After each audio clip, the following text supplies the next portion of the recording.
ఎవరు బాగా చేయాలన్నా director, writer, first credit should go to Sujith.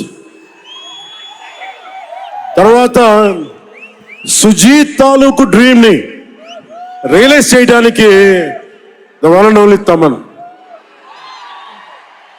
అతను వీళ్ళిద్దరూ ఎంత పిచ్చిగా చేశారంటే, వీళ్ళు ఒక ట్రిప్ లో ఉన్నారు, సినిమా అంతా వీళ్ళ ట్రిప్ లో నలుగురు లాగేశారు. ఎలా లాగారంటే నాకే తెలియదు.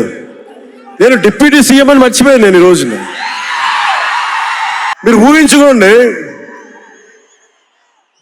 ఒక డిప్యూటీ సీఎం ఇలా కత్తి పెట్టుకొని వస్తే ఎవరన్నా ఊరుకుంటారు చెప్పండి? సినిమాల్లో కాబట్టి చెల్లిపోయింది. కానీ ఇది మన ఖుషీలో ఈ కటానాని నేను ప్రాక్టీస్ చేసిన కటానా ఫీల్ చూసి నాకు ఇది కావాలి, ఎలా చేద్దాం, దీని చుట్టూ ఒక చక్కటి కథ అల్లి సినిమాని మీకు రంజింపజేసేలా యాక్షన్ కట్ కానీ స్టైలైజింగ్ కానీ చాలా చాలా బాగా చేశారు.